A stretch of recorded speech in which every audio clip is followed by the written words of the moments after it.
అంబటి రాంబాబు గారి మీద కేసు పెట్టారు. అది విధ్వంసం చేసిన వాళ్ళని, ఆయన్ని బండపూతులు తిట్టిన వాళ్ళ మీద ఎక్కడా కేసు పెట్టలేదు. ఆయనే ఏదో మొదలుపెట్టి తిట్టినట్టుగా ప్రచారం చేసి కేసు పెట్టారు. కేసు పెట్టిన తర్వాత అది రిమాండ్ పంపించారు. నిజానికి రిమాండ్ పంపించక్కర్లేదు అన్నది పొన్నవోలు గారు వీళ్ళందరూ వాదన.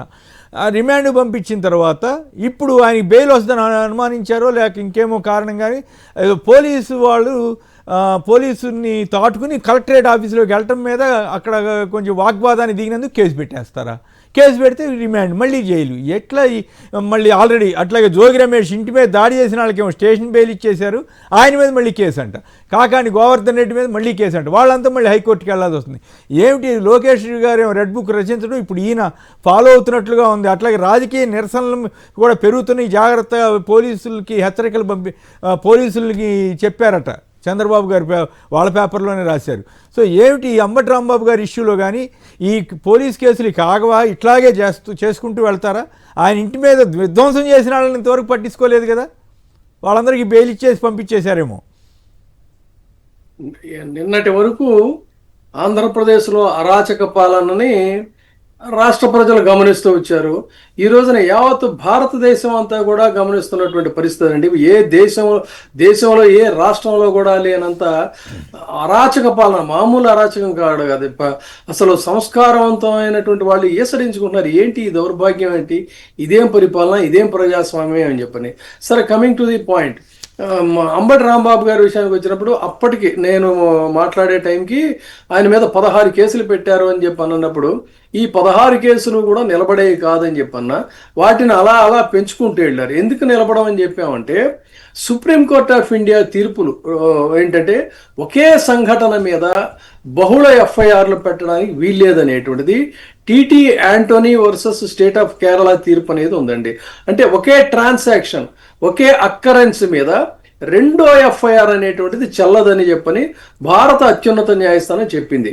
ఇక్కడ ఒకే టెలికాస్ట్ అయింది, ఒకచోట ఆయన మాట్లాడింది.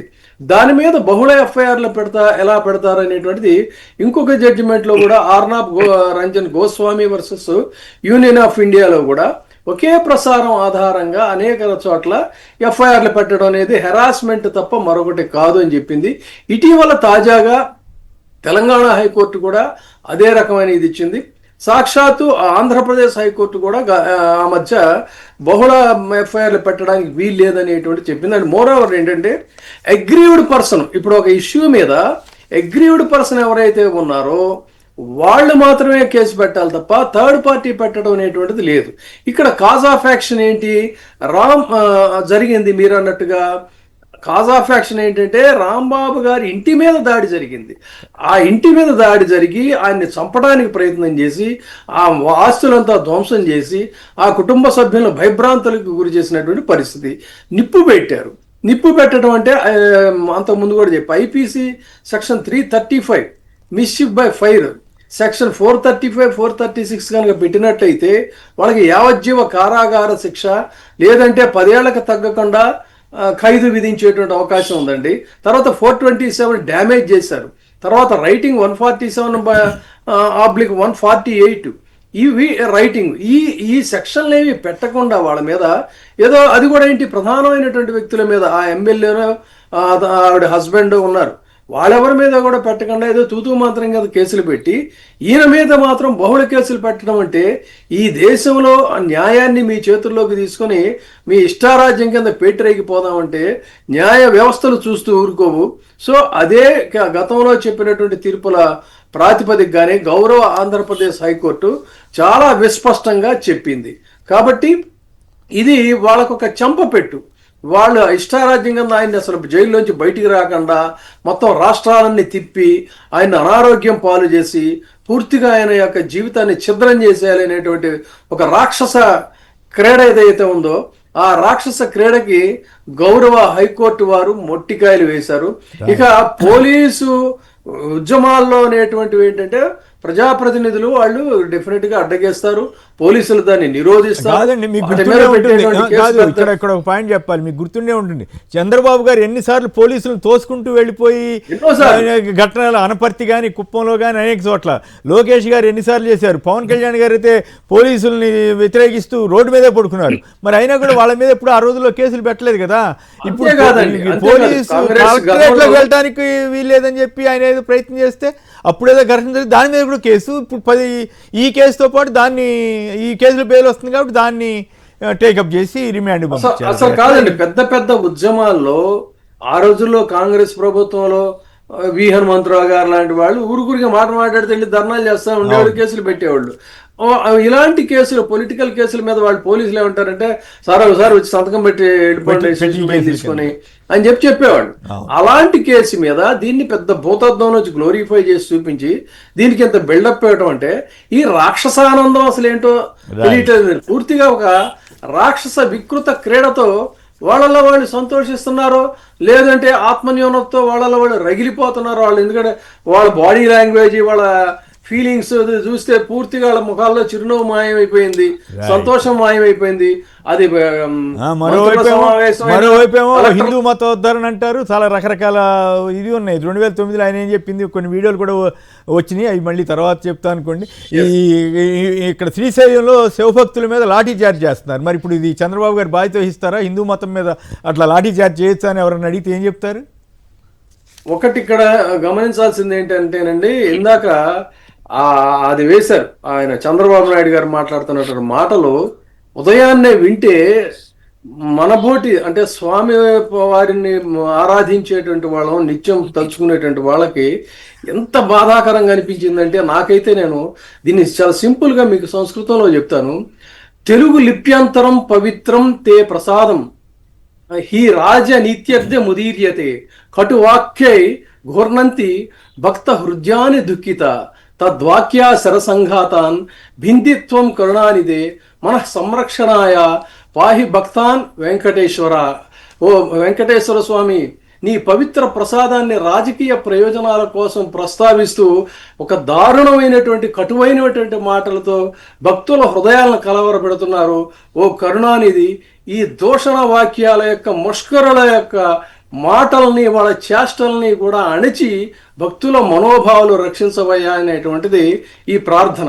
కాబట్టి మరి ఆ స్వామివారు ఎప్పుడు వీళ్ళ యొక్క మొత్తం మీద వీళ్ళు మాత్రం హిందూ మత విశ్వాసాలని మాత్రం గట్టిగా దెబ్బ కొడుతున్నారు. లడ్డూ ప్రసాదం తినేవాళ్ళ ఏమంటారు మానసిక పరిస్థితి మీద బాగా దెబ్బ కొడుతున్నట్టున్నారు. వాళ్ళు చివరికి సాధించేది అది ఒకటిగానే కనపడతా ఉంది. ఇన్ఫాక్ట్ జరిగిందంతా వీళ్ళ టైంలో అనేది, పరీక్షలు జరిగిందండి వీళ్ళ టైంలో జరిగింది. అవన్నీ జగన్ గారు చుట్టి ఆయన మోయాలంటున్నారు. వీళ్ళు తమాషాగా ఉంది. వెంకటేశ్వరుడు మా ఇలవేల్పు అని చెప్పే వ్యక్తి బాత్రూమ్ కడిగేటువంటి ఇదండి ఎంత దౌర్భాగ్యం అండి. ఎక్కడ ఉందండి చూపించమనండి, అదే దీంట్లో చూపించమనండి. కాదు, వాళ్ళు ఎల్లో మీడియా రాసింది ఈయన పట్టుకున్నాడు. పై పేపర్లు చదివానని చెప్పారు. నేను ప్రొఫెసర్ నాగేశ్వర గారు అయితే ఎంత ఆవేదన చెందా అంటే నాకు అంత కోపం వచ్చింది ఆయనకి. ఇప్పుడు మనకి గుళ్ళకి వెళ్లకుండా చేసేటట్టున్నారు మీరు. హిందూ మతం బాబో మాకు ఈ మతం వద్దన్నట్టు గుళ్ళకి వెళ్ళమాకండి అని చేసేటట్టున్నారని కూడా ఆయన. కాదండి, వెంకటేశ్వర స్వామి ఆలయంలో ఒక సంప్రదాయం ఏంటంటే తిరుమంజనం అనేటువంటిది ఒక ఇది ఉంటుంది. అంటే ఆలయం మొత్తాన్ని కూడా వాళ్ళు ప్రక్షాళన చేస్తారు గంధంతో వీటన్నిటితో కూడా. అలాగే ఈ నేతి లడ్డూలు తయారు చేసేటువంటి ఏదైతే ఉంటాయో వాటిని అసలు హార్పిక్ అనేది అది వేరే కంపెనీ. దాన్ని ఆ జిడ్డు ఉంటుంది కదా, ఆ జిడ్డుని క్లీన్ చేయటం కోసం వాళ్ళు ఒక కైండ్ ఆఫ్ కెమికల్ని ఉపయోగిస్తారు. లేకపోతే ఏమవుతుంది, అదంతా కూడా మొత్తం ప్రమాదం అయ్యేటువంటి పరిస్థితి వస్తుంది. కాబట్టి ఇప్పుడు మన వంట పాత్రలు మనం ఏ రకంగా అయితే తోముతామో ఆ విధంగా ఆ పెద్ద పెద్ద వీటిని వాళ్ళు క్లీన్ చేస్తారు. దానికి చేసిన తర్వాతే పవిత్రంగా చేస్తారు. దానికి లడ్డూ తయారీకి ముడిపెట్టి ఇంత దారుణంగా దౌర్భాగ్యంగా మాట్లాడుతున్నారంటే ఇంతకంటే మరి ఇక అది పరాకాష్ట అండి చెప్పాలంటే. కానీ మరి మళ్ళీ ఇందాక రామ్నాథ్ గారు వీడియో చూశారు కదా, హెరిటేజ్ మీద రాగానే కంగారు పడిపోయారు. మరి కోట్లాది మందికి సంబంధించిన టీటీడీ మీద ఇంతకంటే దారుణంగా ప్రచారం చేస్తామనే ఒక అంగీతం ఉండాలి కదా అని చాలా మంది అడుగుతున్నారు. కానీ మరి రాజకీయ వ్యాపారం, అది ఆర్థిక వ్యాపారం, వాళ్ళకి ఆ ప్రయారిటీస్ ఎక్కువ. Right, okay. మన రాజు గారు చెప్పండి, ఈ అంబటి రాంబాబు గారి కేసుల మీద కానీ ఇప్పుడు బెయిల్ ఒక దాంట్లో వస్తే మళ్ళీ ఇంకో దాంట్లో తీసుకెళ్ళి అరెస్ట్ చేశారు. ఇంకా కాకాని గోవర్ధన్ రెడ్డి గారి మీద, జోగి రమేష్ గారి మీద మళ్ళీ కేసులు పెట్టారంట, మళ్ళీ హైకోర్టుకి వెళ్ళారంట. సో దాని మీద సంక్షిప్తంగా మీ అభిప్రాయం ఏంటి? కేఎస్ఆర్ గారు, మీకు విజయబాబు గారికి, సాక్షి టీవీ న్యూస్ అందరికీ నా హృదయపూర్వక నమస్కారం. గుడ్ మార్నింగ్ నమస్కారం సార్. క్లుప్తంగా ఈ అంశం మీద 2 వాక్యాలు చెప్తాను. ఏంటంటే, బాబాసాహెబ్ డాక్టర్ బిఆర్ అంబేద్కర్ గారు రచించినటువంటి రాజ్యాంగం అమల్లో ఉన్నట్టయితే బాధితులు కంప్లైంట్ ఇస్తారు, పోలీసులు నిందితుల మీద కేసు పెడతారు. కానీ నారా చంద్రబాబు నాయుడు గారు కొడుకు నారా లోకేష్ గారు రచించినటువంటి రెడ్ బుక్ రాజ్యాంగం గాని అమల్లో ఉంటే బాధితులు కంప్లైంట్ ఇచ్చిన బాధితుల మీద కేసులు పెడతారు, బాధితులు కంప్లైంట్ ఇచ్చినా నిందితులనే రక్షిస్తారు.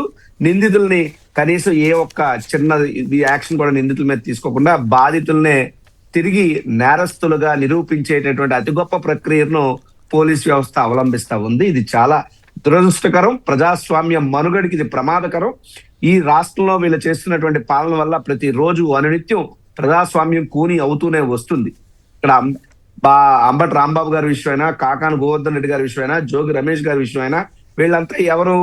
వీళ్ళు వైఎస్ఆర్ కాంగ్రెస్ పార్టీ నాయకులు, మాజీ మంత్రులు, ప్రజాప్రతినిధులుగా పనిచేసినటువంటి వ్యక్తులు. అనునిత్యం వీళ్ళు ఏం చేస్తున్నారు?